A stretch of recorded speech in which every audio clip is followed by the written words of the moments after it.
อ้ให้น้ำกินบ่โอ้เฮ็ดหยังเลยน้องไก่โลกคนหนกโอ้โลกคนนกนงหยังล่ะนกอีหยังคือเก่า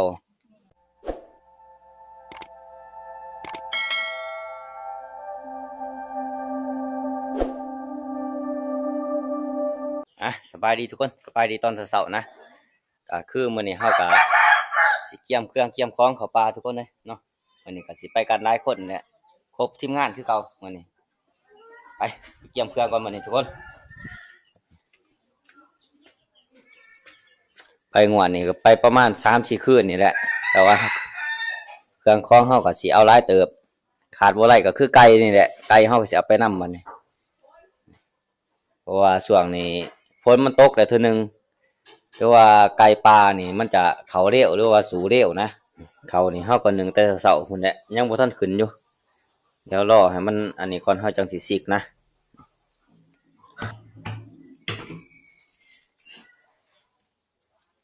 เอารถไถไปนี่ต้องเอาเข้าไปได้หลายแน่จักหน่อยก็เลยมันเหลือเนี่ยเอาไว้เที่ยงหน้าหน่อยเนาะก็ขึ้นไปเถอะนะเฮาก็บ่ได้ถือหลาย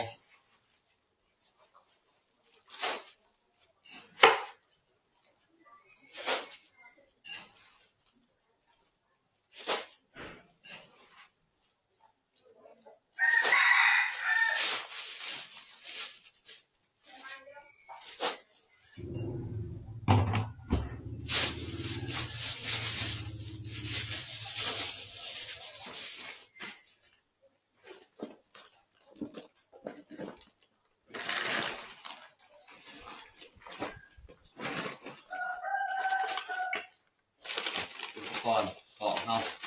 อยู่ในนี้เบิด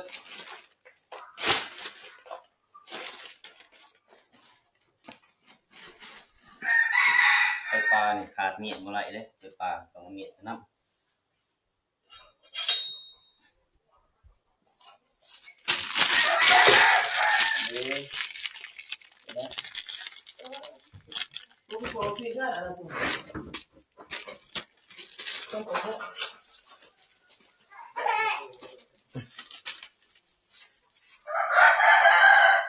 เอาน้ำตาลไปนำก่อนหาว่าโศกมัน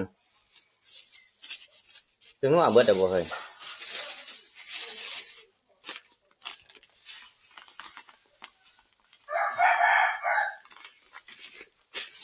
นี่น้ำตาล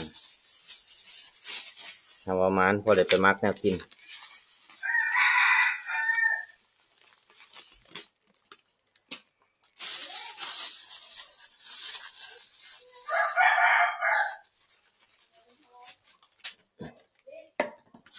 งัวไปครบแบบเลยโอ้เป็นงัวก็มีจะหมด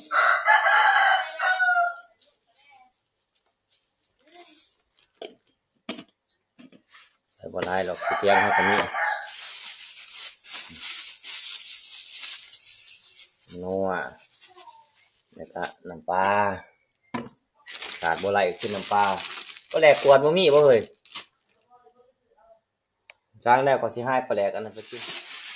กระเทียมเกลือน้ำตาลแป้งนัวน้ำปลาครบชุดยังแต่บักพริกทา1ข้าวสุกเฮาจังสิตำนะบักพริก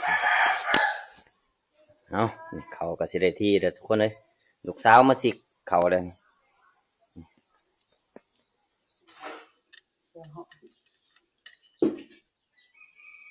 เอาปลาแดกไปก่อนขาดปลาแดกบ่ได้แล้วไปผูนี่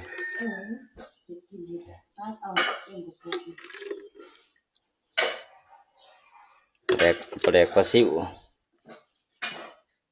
ตอนไปน้ำพอได้กินสมนั่นสิไปเก็บบักม่วงอยู่ตอนได้เก็บบักม่วงครับแล้วขอกับยังปู่อยู่วัด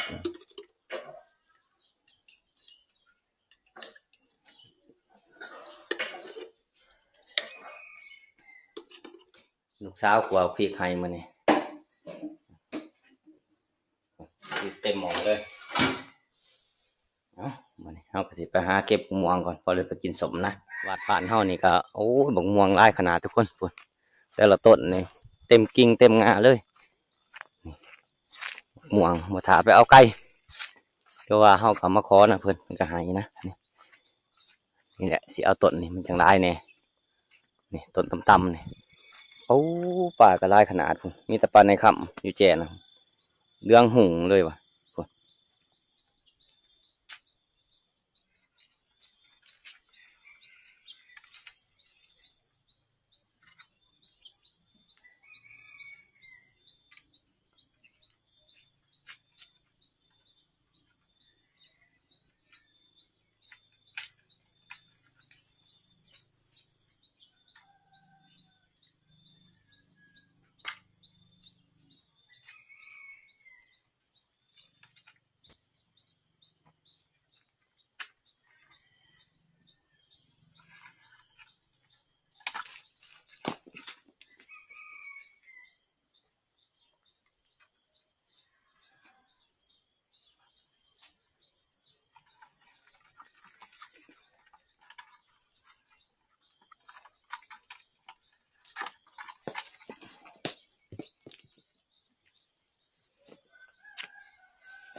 นี่ทีมงานเฮาเกี่ยมเครื่องเกี่ยมของเลยทุกคนเลย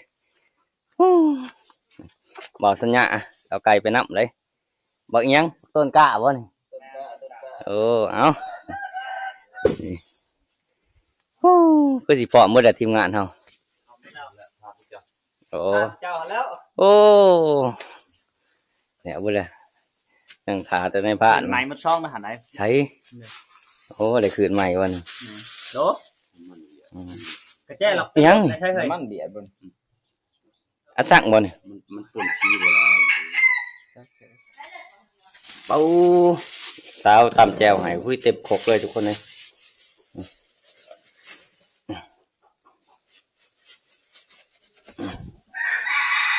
พอดีเอาไปเพื่อกินสมน้ำ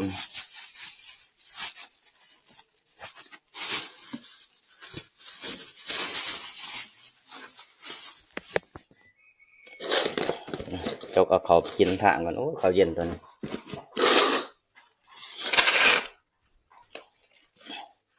เขาห่อนไปเขาเต็มติ๊บเลยเพื่อสิหอดเที่ยงนี่ก็หัวคำเติบเลยทุกคนมัน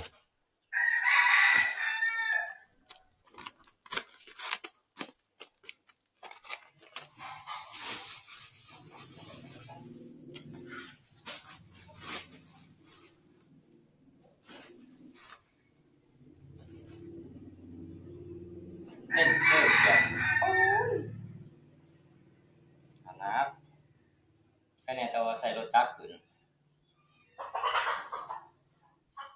แค่นี้แต่ว่าใส่รถไถขึ้นทุกคนเลย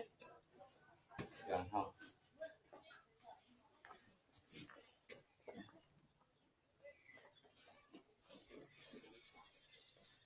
แต่ขึ้นไปมื้อนี้เฮาก็สิขี่รถจักรนะทีมงานขี่รถไถเพราะว่ารถจักรเฮาก็สิไปไว้ล้างผู้ไก่ไปลองนำไปอีกรอบนึงไปรอบแรกบ่สู่ไก่ไปอีกรอบใหม่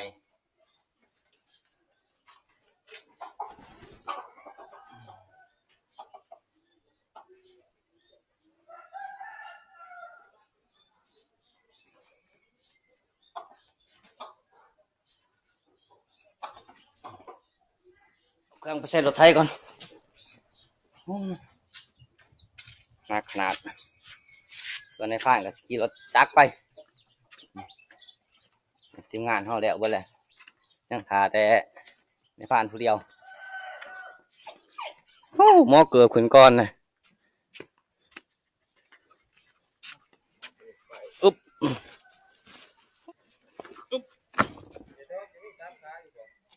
บ่สัมพันธ์เหาะ3 ขาฮะ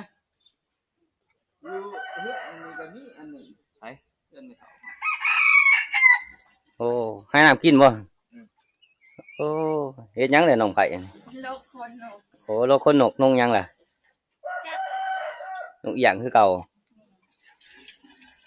มีแต่ว่าเจ้าแล้วเจ้าไปก่อนหนูเด้อก็ขี่รถจักรตามหลัง เจ้าจักขึ้นบ่ แมนสิเอารถจักรขึ้นน้ำกันหุ่นแหละมุนเดียวกันหุ่นแหละ โอเค นี่มาเบาสัญญาเอามาแต่บ้านเพิ่นเอามาให้เพิ่นว่ามานขนาด แบกเขาเซ็ตตัวหนึ่งเลยพวกมานของมันนี่โอ้ยบ่ให้ว่าเลย